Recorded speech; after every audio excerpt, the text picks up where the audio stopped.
নমস্কার, আশা করি আপনারা সবাই খুব ভালো আছেন। কুকিং অ্যান্ড মাই ভিলেজ চ্যানেলে একটি নতুন পর্বে আপনাদের সবাইকে স্বাগত জানাই। আবারও নতুন রান্নার ভিডিও নিয়ে আপনাদের সামনে চলে এসেছি। আপনারা ভিডিওটি শেষ পর্যন্ত দেখতে থাকুন এবং সাবস্ক্রাইব করে পাশে থাকুন। আমার ভিডিওগুলি যদি আপনাদের ভালো লেগে থাকে তাহলে লাইক, শেয়ার এবং কমেন্ট করতেও ভুলবেন না যেন। আজকে গ্রামের একটি অতি পরিচিত সবজি পুঁই বিটুলি রান্না করব।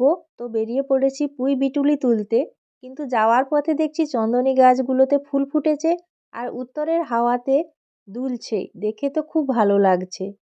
আর এদিকে দেখুন জবা গাছগুলো রয়েছে পুকুর পাড়ে। আপনাদের সঙ্গে কথা বলতে বলতে চলে এসেছি পুঁই গাছের কাছে। দেখুন গাছে পুঁই বিটুলি একেবারে ভরে রয়েছে, কিন্তু কোনো রকম সার বা বিষ দেওয়া নেই।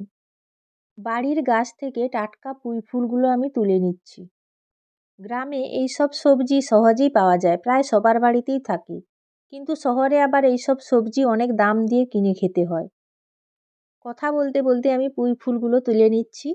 এই পুঁই ফুলগুলো একদম কচি, দেখতে যেমন ভালো লাগছে, আর পুঁই ফুলগুলো রান্না করলে খেতেও কিন্তু খুব ভালো লাগে।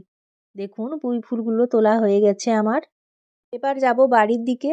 আর এদিকে দেখুন মাঠের ধারে আমাদের বাড়ির যে চাষ করা হয়েছিল সেই ধানগুলো সেদ্ধ করে রোদে দেওয়া হয়েছে। এই ধান ভেঙে চাল হলে সেই চাল আমরা ভাত রান্না করে খাই। রান্নার সব জোগাড় করে নিয়ে চলে এসেছি রান্নাঘরে। দেখুন পুঁই বিটুলিগুলোকে ছোট ছোট করে কেটে খুব ভালো করে ধুয়ে নিয়েছি। আর পুঁই বিটুলি রান্নার জন্য নিয়েছি কিছুটা বেগুন। বেগুনগুলোকেও সরু সরু করে কেটে ধুয়ে নিয়েছি। আর নিয়েছি বাড়ির বাগানের কচু। কচুগুলোকে সরু সরু করে কেটে নিয়েছি। এই কচু দিয়ে আজকে পুঁই বিটুলি রান্না করব। আর নিয়েছি কিছু শীতের সবজি। ফুলকপিগুলোকেও ছোট ছোট করে কেটে নিয়েছি। আর নিয়েছি কিছুটা ওলকপি। আর নিয়েছি মূলো। মূলো আর ওলকপিগুলোকেও সরু সরু করে বেগুনের মতো কেটে খুব ভালো করে ধুয়ে নিয়েছি। আজকে শীতের এই বিভিন্ন রকমের সবজি, কচু আর বেগুন দিয়ে পুঁই ফুল রান্না করব। আপনারা ভিডিওটি শেষ পর্যন্ত দেখুন, আশা করি ভালো লাগবে। তো পুঁই বিটুলি রান্নার আগে আমি বড়িগুলো ভেজে নেব। তার জন্য কড়াইতে দিয়ে দিয়েছি তেল। এবার দিয়ে দিলাম চাল কুমড়ো দিয়ে তৈরি করা বড়ি।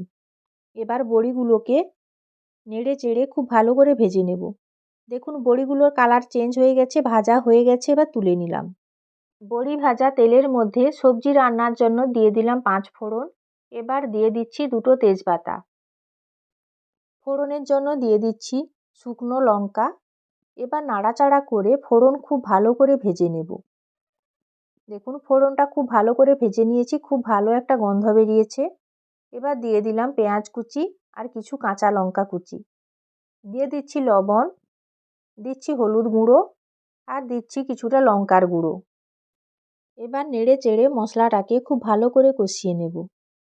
তো আপনারা কারা কারা পুঁই বিটুলির তরকারি খেতে পছন্দ করেন কমেন্ট করে জানাবেন।